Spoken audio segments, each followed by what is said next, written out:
And private citizen Trump said about the government shutdown that occurred back in 2013.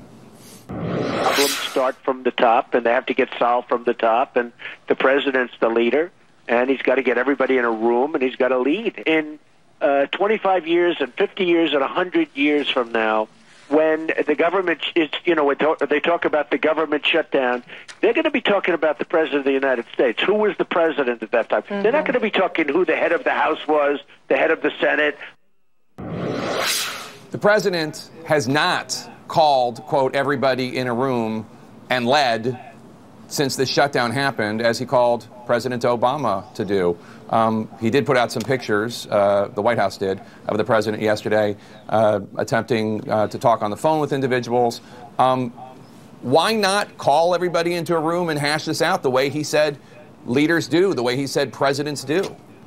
Jake, I think you're splitting hairs there a little bit. The president actually did call large groups of both parties down into the White House in the days leading up to the shutdown. He has been actively engaged. He is trying to avert the shutdown. And that's what I think is different between the shutdown, the lapse in appropriations, if you will, which is the technical term that you see today, and the one you had under President Obama.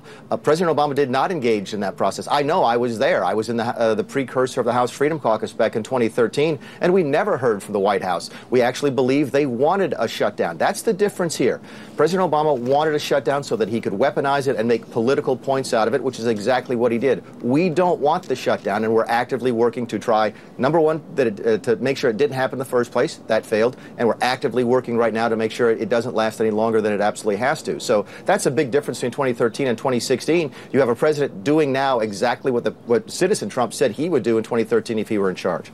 Wow, he hasn't called everybody into a room. He did have that 55-minute meeting on immigration a couple weeks ago. But he said he wanted a bipartisan bill, and they brought him one, and he kind of botched it. He said he was going to take the heat, and then he suggested that he didn't want to take the heat. Well, let's be clear about what bill is there right now. The bill that is passed the House and is sitting at the Senate is a bipartisan bill. This is the type of funding bill that has passed for the last decade. It's a bill that has a funding component for the government, and it's a bill that has things that members of both parties say that they like. It's a bill that has the extension for the Children's Health Insurance Program. It has the delay to the various Obamacare taxes, including the Cadillac tax that the Democrats want delayed. It is a bipartisan bill. It's a bill that the Democrats are opposing, even though they don't oppose what is in it. That's what's different here. I had no idea that the Democrats in the Senate were this dysfunctional. Believe me, I know Washington is dysfunctional. I've been here almost 10 years now. I had no idea it had gotten that bad with Democrats in the Senate.